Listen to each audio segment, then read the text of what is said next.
जय हिंद बच्चों। जैसा कि मैं आज आप लोगों को जो गणित की समस्या है, मैं बराबर कहता हूं कि गणित की समस्या केवल गणित में लिखी समस्या नहीं है। गणित हमारे जीवन में शामिल होता है। गणित एक ऐसी व्यवस्था है जो हमें जीना सिखाती है। और अधिकतर बच्चे जो बीच रास्ते में पढ़ाई छोड़ के साइड निकल जाते हैं या अपनी शिक्षा को पूरा नहीं कर पाते हैं, कहीं ना कहीं ये गणित उनके लिए रास्ते का बाधक होता है। जैसा कि मैं 1 to 5 का टीचर हूँ और मैंने भी जो देखा है, और मैं जिस सर के पास पढ़ता था उस समय में भी जो हमारे मित्र थे, जो हमारे साथी थे, वो मैट्रिक आते आते 8वीं क्लास आते आते उन लोगों ने अपनी पढ़ाई छोड़ दी। क्योंकि जब भी गणित का टेस्ट होता था तो उस टेस्ट में उनके नंबर बहुत कम आते थे। वजह था कि गणित की सही समझ नहीं होना।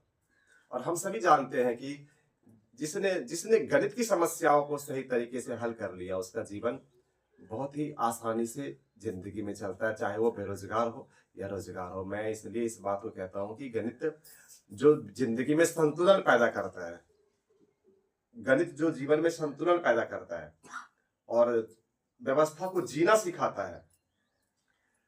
कभी कभी हमारे लोग, हमारे जो चाहने वाले हैं, और मैं कभी सोशल मीडिया पे, यूट्यूब पे, फेसबुक पे मैं बहुत सारे ऐसे वीडियोज देखता हूँ जिसमें ये कहने सुनने को मिलता है कि हमारे जिंदगी में साइन थीटा कॉस थीटा का कोई काम नहीं है, जिसके पीछे पूरी जिंदगी लगा देते हैं। लेकिन मेरा मानना है कि उन समस्याओं को हल करते हुए आप जो स्थिरता प्राप्त करते हैं, उन समस्याओं को हल करते हुए जो आप अपने अंदर जो स्थिरता प्राप्त करते हैं, वो आपके जीवन में कहीं ना कहीं बहुत ही काम आता है। आइए, और मेरे वीडियोस को देखने से पहले मैं जो बताता हूँ आपको, उसमें आप संख्या पद्धति में आपने पहले प्राकृतिक संख्या, पूर्ण संख्या, पूर्णांक संख्या और परिमेय संख्या, ऋणात्मक धनात्मक, ये आप पढ़े होंगे।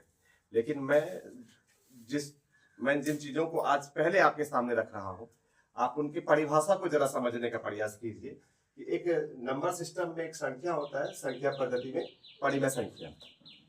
मैं जानबूझ करके आपको परिमेय संख्या से शुरू करवा रहा हूं कि ताकि परिमेय संख्या सीखने के लिए आपको क्या आवश्यक है, जरा उसके आप भाषा पे ध्यान दें। वो जो परिभाषित किया हुआ है, उन परिभाषा में जो प्रचलित परिभाषा है, उसमें कहा जाता है कि जो संख्या p बटा q के रूप में हो या व्यक्त किया जा सके, जहां p और q पूर्णांक संख्या हो परंतु q बराबर नहीं शून्य।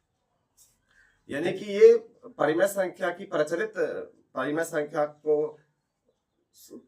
संख्या को सुदृढ़ करने वाला परिभाषा, यानी कि परिमेय संख्या को संतुष्ट करने वाला परिभाषा, कि जो संख्या p बटा q के रूप में हो, जहां p और q पूर्णांक संख्या हो, और p बटे q के रूप में व्यक्त किया जा सके या व्यक्त किया जा सके। ये व्यक्त करना क्या होता है? बच्चों के सामने परिमेय संख्या के लिए परिभाषा पूछ देते हैं, फिर उसके एग्जाम्पल पूछते हैं। क्या 2/3 परिमेय संख्या है? तो यस सर। 3/4 परिमेय संख्या है? Yes sir. क्या 5 परिमेय संख्या है? फिर बच्चे सोचने लगते हैं। क्या 8 परिमेय संख्या है? बच्चे सोचने लगते हैं। -4/3 परिमेय संख्या है? फिर बच्चे फंस जाते हैं। कुछ बच्चे ने कहा कि हाँ सर, -4/3 परिमेय संख्या है, लेकिन उनके अंदर भी वो आत्मविश्वास झलकता नहीं है। बटे में है तो समझ में आ जाता है कि भिन्न के रूप में लिखा हुआ तो परिमेय संख्या है। 4/5 है, बच्चा ने देख लिया बटे में लिखा हुआ है तो सामने लिख दिया हाँ परिमेय संख्या है। लेकिन ये 5 लिखा हुआ देख लिया तो किसी बच्चे ने हाँ कहा, किसी बच्चे ने ना कहा।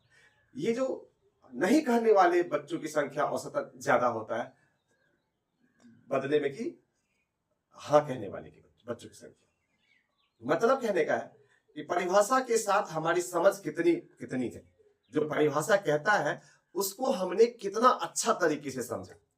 तो बच्चों, आपको एक बात बता दें कि जो संख्या p बटा q के रूप में है, उसको तो आप निश्चित रूप से बता देते हो कि हाँ सर परिमेय संख्या है, या आपके पास सामने 4 ऑप्शन आ गए, उसमें आपने जवाब दे दिया कि इसमें से ये परिमेय संख्या है। लेकिन आप जानिए, समझिए गणित की भाषा। जब तक गणित की भाषा नहीं समझेंगे, इसमें हमारी भाषा, यदि मेरी भाषा आप तक जा रही है और आप मेरी भाषा सही से नहीं समझ पा रहे हैं, तो मेरा बताया हुआ जो कंटेंट है, जो मैं बता रहा हूँ आज संख्या पद्धति, वो आपकी समझ में नहीं आएगा।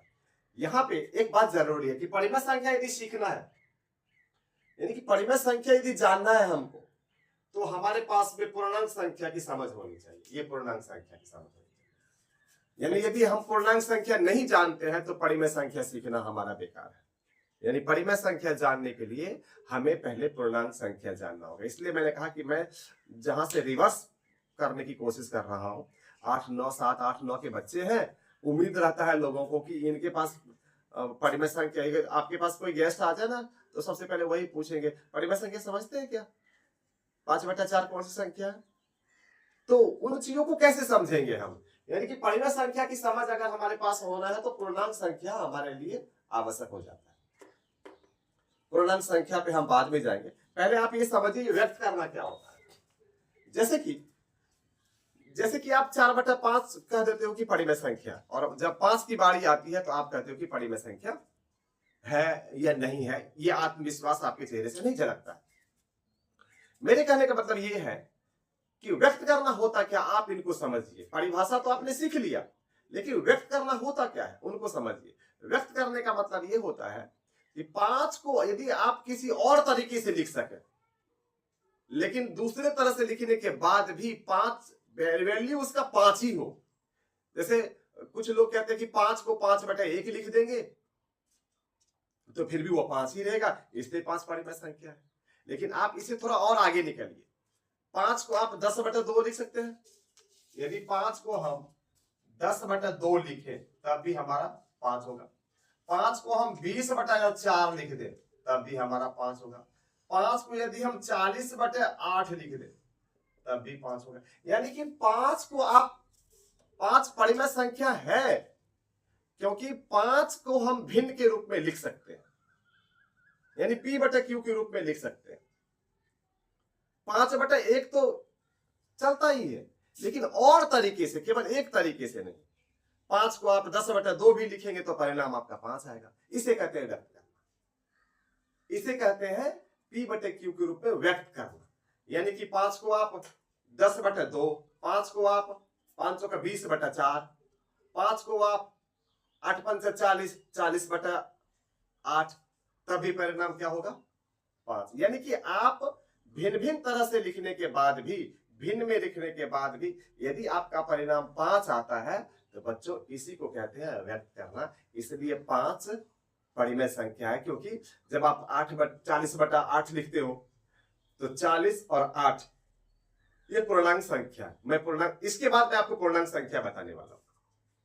इस वीडियो को आप ध्यानपूर्वक देखिए, आपके पास ये आधा वीडियो पहुंचे या पूर्णांक संख्या वाला वीडियो पहुंचे या नहीं पहुंचे।